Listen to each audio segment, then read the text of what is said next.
I've OD'd on more drugs than most junkies have ever tried, and I'm here to tell you just a small portion of my story. I don't have time to get into very much of it. I don't have time to go into detail, but I'm going to tell you a little bit that I can, and I'm going to tell you what I do with it. There's three things I want you to know before I get into this, before it makes any sense. The first thing is, life is a series of choices. Every day, you make hundreds of thousands of choices. Most of the time, you're completely unaware of these choices that you're making. For example, this morning, you chose to get out of bed.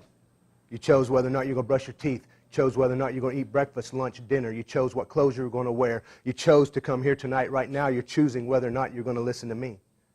Right? Number two, each one of these choices comes with a consequence. No matter how big, how small, how good, or how bad, there's a consequence to every choice you make.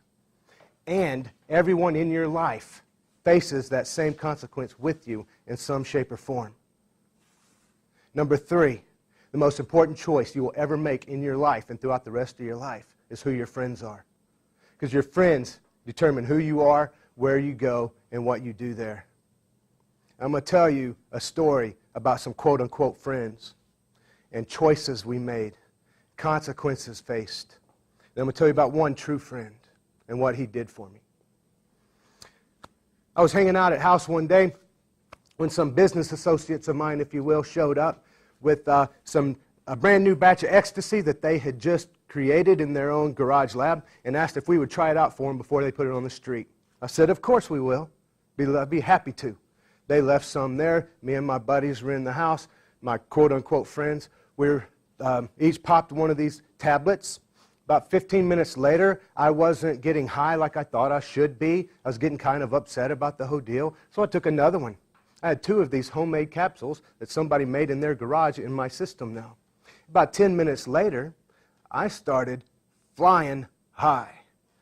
And I was way over the top, through the roof, higher than I'd ever been in my life. Way out of control. My friends decided that they were going to help me. And they decided that they needed to bring me back down a little bit, so they started forcing beer down my throat. Because, you know, everybody knows drugs and alcohol mix. So I drank my first beer, and the second, and the third, and the fourth. Eventually, I drank a whole case of beer, 24 beers, in about 15 minutes. And I passed out, which was the desired effect. My friends then laid my unconscious body on my couch. My friends then started going through my house, ransacking it, finding my drugs, finding my money that I had laying around, and they brought it all and put it in this nice, pretty pile on the coffee table right next to where I lay unconscious. My friends then started smoking my marijuana and snorting my cocaine and having a ball, just having a party at my expense while I lay there unconscious on the couch. They got bored of all of this, bagged everything up, took it with them, and left me lay there where I lay in a coma on my couch for a week in the Texas heat. My friends never once came and checked on me. My friends never told anyone else I was there. My friends could care less. I tell you, it's important to choose your friends wisely. I know from experience. These were my best friends, the ones I trusted with my life, and you see where that got me. I had one true friend as I was growing up, going through high school and beyond. His name is Charles. Charles is a great guy. You couldn't ask for a better person. He was the kind of guy that would come up to me and say, Dave, you don't need to go to that party. You don't need to be hanging around with those people. Don't smoke that. Don't drink that. Don't snort that. Whatever it is you're going to do, don't do it. Just get away from it. That stuff is killing you. But see, I didn't listen to Charles, because I had life all figured out. I knew what I was doing, okay? But he never gave up on me. No matter what I did, no matter where I went, I could always count on him showing up, saying, Dave, you got to get out of this. You've got to move on. Got to get your life together. And eventually, he came into this drug house that I was in and physically and literally drugged me kicking and screaming out of there. Took me back to my mom and dad's house out in the middle of nowhere in the country and dropped me off and left me there. And I inadvertently got clean. And I didn't want to do it, but I didn't have much choice. Charles saved my life because of his willingness to stand up for what he knew was right, for his willingness to help me in spite of myself, and for his willingness to do things that most people wouldn't do. I owe him my life. After that, I ended up joining the Navy. Spent 10 years in the Navy. Met my wife while I was in there. We got married. She's from here in Fort Wayne. When we got out, this is where the jobs were, so we ended up here. We were living on the north side of town on a very busy street. Beautiful September afternoon. Sun was shining, birds were singing, nice, gentle breeze, perfect day. Perfect winter day in Texas. My wife was sitting on the porch. My 2-year-old son and my 5-year-old daughter were playing in the front yard. I was, as usual, in the kitchen mixing the drink. You see, what had happened was I gave up the drugs, walked away from that, was clean, was happy about that situation, but I replaced that with alcohol. And my drinking went to a completely new level, and I perfected it. I was a professional drunk. So my wife and kids were out in the front yard. I was mixing a drink in the kitchen. All of a sudden, I hear my wife scream no at the top of her lungs, and I hear the squeal of tires on the asphalt. And I knew what happened. I just didn't know to who. I'm going to put the scene out there for you. In front of our house, we had 2 vehicles parked in the street. Across the street were 2 more vehicles. There was just enough room for a car to drive through there. My 2-year-old son gave my wife his mother a "you can't stop me" look, and took off running in between the parked cars. My wife screamed no. The lady driving down the street didn't see my son at first, but she heard my wife scream no, and she slammed on the brakes. And she started sliding in between the vehicles. And she watched my son appear in front of her. And she watched the car hit him.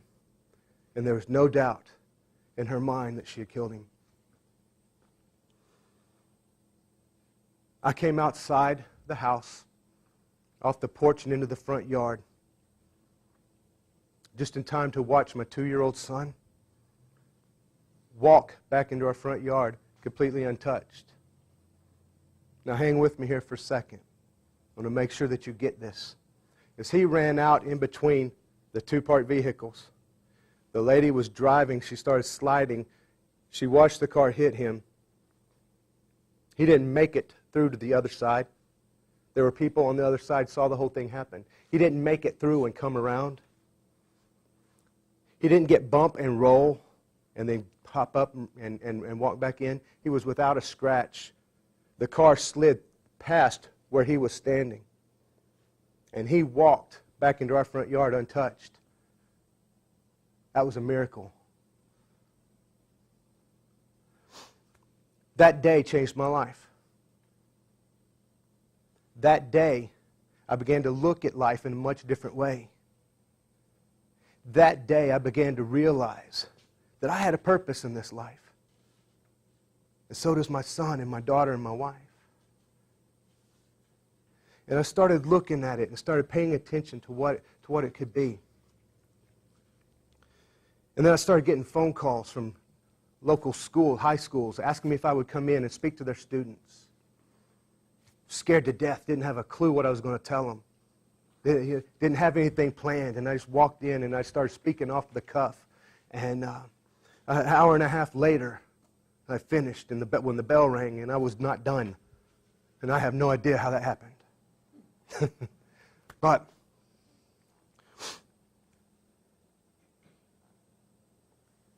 I tell the kids, as I'm going through and I tell this story, they ask me why I come and do this. Why do you take time out of your busy week to come in here and tell your story? I tell stories that most people wouldn't want to tell. Most people wouldn't want other people to know about them. They ask me why I do it. And the answer is a very simple answer, but it's also very profound. It's very deep. And I tell them things that many of them have never heard before in their lives. But they hear it from me, and they know that I mean it. And the reason why I come in and do that is because you're worth it. And you're worth it. You're worth it. And you're worth it. You're worth it. You're worth it. You're worth it. Rob, Rob knows you're worth it. Anton, you're worth it. You're worth it. You're worth it. You're worth it. You're worth it. You're worth it. You're worth it. You're worth it. You're worth it. You're worth it. You're worth it. You're worth it. And you're worth it. And I tell them that. Face to face. They have to look me in the eye. I go to each desk individually and I tell them that they're worth it. And they don't understand what I'm telling them. And I tell them each one of you has a purpose in this life. There's a reason why you're here. And the challenge is to go out and find it. And then live it to the utmost of your ability. Because that's what success is. It has nothing to do with the amount of money you make. It has nothing to do with the amount of people that are following you. It has nothing to do with any of that. It has to do with living out your purpose. And I challenge them to find it. And then I also tell them that I know each one of you has quote-unquote friends, like the friends I had. And let me tell you something. Those people aren't your friends. Okay? Because, see, your friends don't want to see you get hurt. They don't want to see you laying out in a coma. They don't want to rip you off. They don't want to see bad things happen to you. If you think about it, that's the definition of enemy. They're not your friends, and you need to cut ties and move away. Get away from them, whatever it takes, because they're going to bring you down. I hope each one of you has someone like Charles in your life. And if you don't, come see me, because I'll be him for you, because I know the power there. These are the people that you need to latch a hold of and draw them in close to you and wrap your arms around them and don't ever let them go, because these are the people that are going to help you find your purpose. These are the people who are going to help you live it out. And when you stumble and fall, they're going to pick you up and dust you off and help you get going again. These are your friends. And you need as many of these as you can find. And there may be somebody in this room that is a Charles. You got people in your life that are making bad decisions and doing crazy things, and they're hurting themselves. And you can just watch it happen, and it's killing you, and it's eating you up inside. And you go and you talk to them, and they blow you off because they got it all figured out. I want to encourage you, if that's you, to never, ever, ever, ever give up. Because they're worth it. And what you do could save a life, like Charles saved mine. My mission, as I know it now, is to find other Charleses and develop them and teach them how they can, in their own little sphere of influence, change people's lives just by being there and just by not giving up.